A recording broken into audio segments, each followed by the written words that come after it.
Hello everybody, it's Liliana Rowena, and today we are doing another Lolita fashion history reading of a blog post that was made back in the 2000s/2010s, back in the heyday, what a lot of people consider to be the most iconic days of Lolita. And I did check on Google Trends. Lolita peaked in its internet searchiness in 2010. Which I don't think would surprise anyone who's been in the community for a long time. However, oh my god, I just got so excited. I've been in a really good mood today. So I decided to kind of go around more on the Princess Portal, which is an iconic blog using the Wayback Machine, which as soon as I can, I plan on donating to. If you are able to donate to them, they're currently asking for donations. They enable me to make this kind of content and also allow us to access internet content that would not otherwise be unavailable, like the content that I read in my last video and I'm going to be reading in this video. So this video is a follow-up piece to the, not the last video, but 2 videos back of To Be a Lolita, also written by Princess Sky. The original article that I read, To Be a Lolita, was written in 2006. This one was written in 2008, and I find it to be really interesting because it's almost a counter to the original video. Not video, oh my gosh. I'm thinking modern Lolitas. The original blog post. So without further ado, here's the blog post, Undefining the Lolita Lifestyle. How do I live like a Lolita? Should I drink nothing but tea? Curtsy to everyone I meet? Laugh daintily behind a lace handkerchief? The answer is, only if you want to. Many girls who are new to Lolita fashion and still in the magical phase where every ruffle and row of lace brings a new thrill, where panniers are fascinating and the choice of lace-edged knee socks seems nearly endless, riding on this excitement and fascination, this wonder at how perfectly beautiful it all seems, want to introduce this newfound love in every aspect of their life. A little bow, a hint of lace, doesn't it make anything more lovely? Rediscovering the urge to be feminine and frivolous seems worthy of a renaissance of one's life. These fresh-faced Lolitas may dream of tea parties and manor gardens and writing elegant letters on marbled paper or baking sweet cakes and making new friends.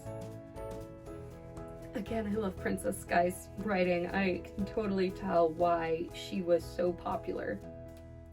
On the other side of this, some more seasoned Lolitas begin to tire of the same image. They have seen the jumper skirts with the bustles. They have a wardrobe full of cutsews and one-pieces and pretty Mary Janes, and it all begins to blend together and become the same. They only get a little bit excited about the new season's clothes because really, they're not that different from the last.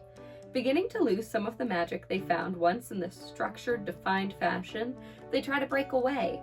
In a sense, rebel from its roots without ever really letting go of those dresses that made them feel like little girls again. They may seek some other ways to express the loves that drew them to Lolita to begin with, elegance, extravagance, nostalgia, and femininity, among others. In the end, there really is no such thing as the Lolita lifestyle. There's no set of rules one must follow, no code of behavior or list of accomplishments. Nothing is required to be Lolita other than to dress as one, and even that is debatable. This said, there is such a thing as a Lolita lifestyle. In fact, there are many of them. Such different lives lived by Lolitas all over the world can be said to each their own way be a Lolita lifestyle. The distinction is very important. The first, definitive and all-encompassing, the imaginary ideal that all Lolitas must live a certain way and behave as befits the clothing.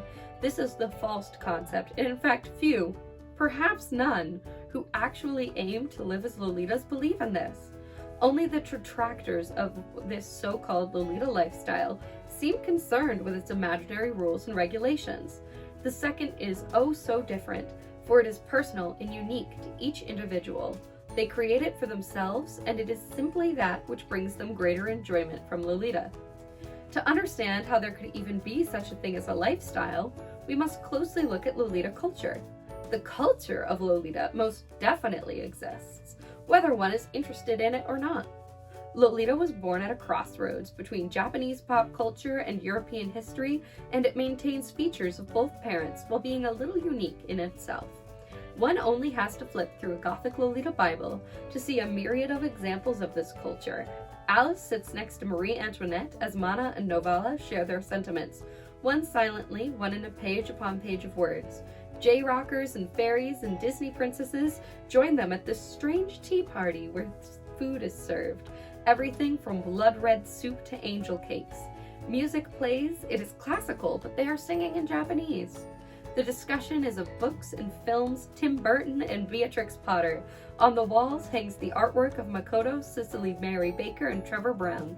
No subculture is ever just fashion. Put a group of people together who love a style, and you'll find they share many other loves. That just sounds like a description of a meetup. I loved that description though, it's so beautiful.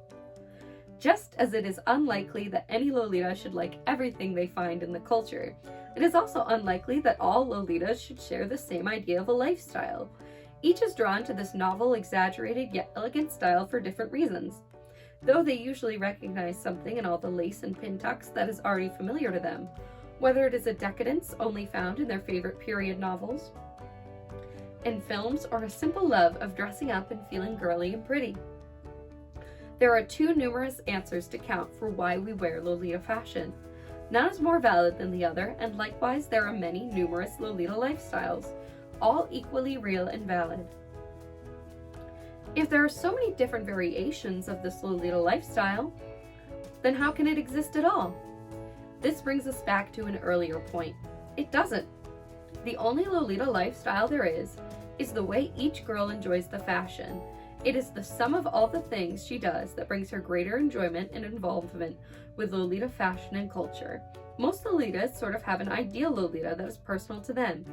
It can be anything from a Victorian lady to a Japanese stage idol, an innocent young maiden to a creepy gothic doll, or even none of these things, but something completely different that serves as an inspiration. Lolita is almost an excuse, in a way, to explore these ideals. Usually there are existing hobbies and interests, the same ones that attracted us to Lolita, and these form part of our lifestyle. Sometimes we are lucky enough to discover new things, learn new skills, and make new friends through Lolita, and these become a part of our life as well. The only thing that they share in common is a connection to the fashion and culture with all its styles and colors.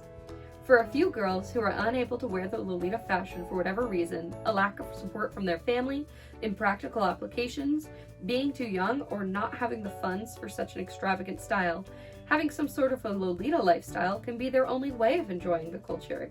They may not wear the clothes, but they can still be Lolitas at heart, and who is to say that's any less valid?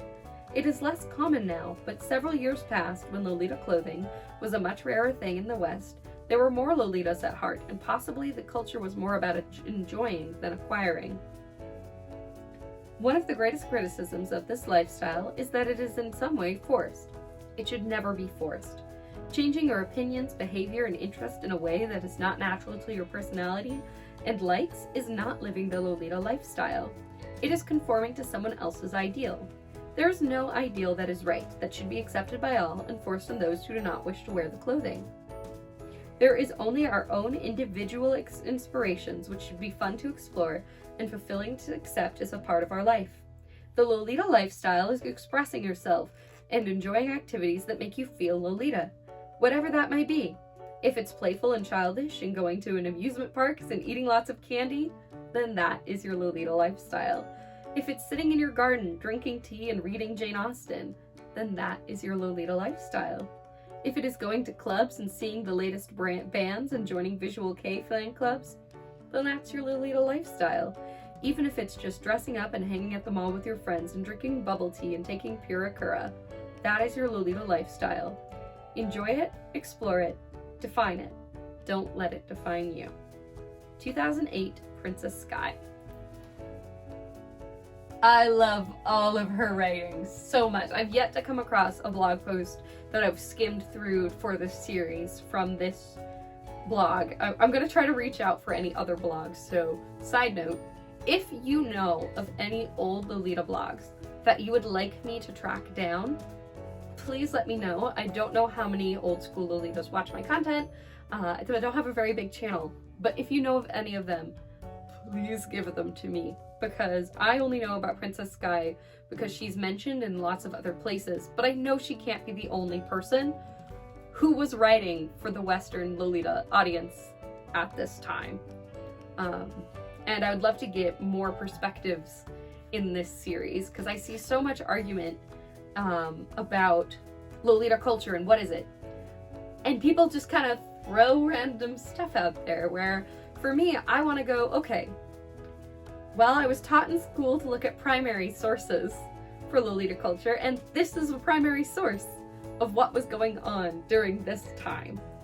And I love sharing that. So I can dig down the Wayback Machine and look around. If there's any other blogs that you know of, please let me know.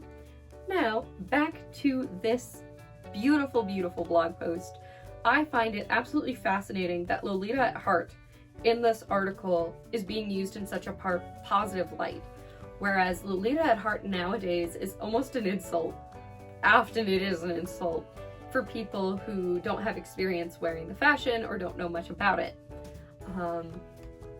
Oftentimes people that this is directed at nowadays is more to people who like to pretend like they know more than people who've been actively participating in the fashion and culture for a long time.